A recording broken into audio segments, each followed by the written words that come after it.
প্রয়াত সাংবাদিক স্বপন দত্তকে শেষ বিদায় জানান বাংলাদেশ প্রেস ইউনিটি সহ তার কর্মীরা। রিপোর্ট শাহজালাল ভূঁইয়া উজ্জ্বল। জাতীয় প্রেস ক্লাবে প্রয়াত সাংবাদিক স্বপন দত্তকে শেষ বিদায় জানান জাতীয় প্রেস ক্লাবের সভাপতি হাসান হাফিজ ও সাধারণ সম্পাদক আইয়ুব ভূঁইয়া, বাংলাদেশ প্রেস ইউনিটির আহ্বায়ক এফ রহমান রূপক ও সদস্য সচিব শাহজালাল ভূঁইয়া উজ্জ্বল সহ সংগঠনের অন্যান্য নেতৃবৃন্দ।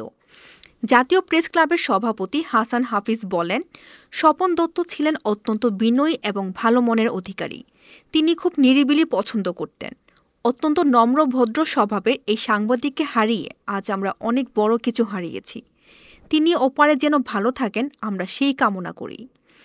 জাতীয় প্রেস ক্লাবের সাধারণ সম্পাদক আইয়ুব ভূঁইয়া বলেন, স্বপন দত্তের সাথে আমার কাজ করার সুযোগ হয়েছে সর্বশেষ বাসসে। এক কথায় আপাত মস্তক তিনি অত্যন্ত ভালো একজন মানুষ ছিলেন। তার বিদেহী আত্মার শান্তি কামনা করছি। পাশাপাশি তার পরিবার যেন শোক কাটিয়ে উঠতে পারে সেই প্রার্থনা করছি। বাংলাদেশ প্রেস ইউনিটির আহ্বায়ক এফ রহমান রূপক বলেন, স্বপন দত্ত দাদা সব সময় সাংবাদিকদের স্নেহ করতেন, আন্তরিকতার সাথে কথা বলতেন।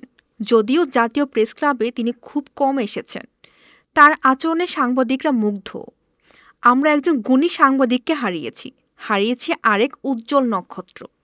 বাংলাদেশ প্রেস ইউনাইটেড সদস্য সচিব উজ্জ্বল বলেন, স্বপনদা অনেক সিনিয়র লোক, আমাদের সাথে উঠা বসা হতো না।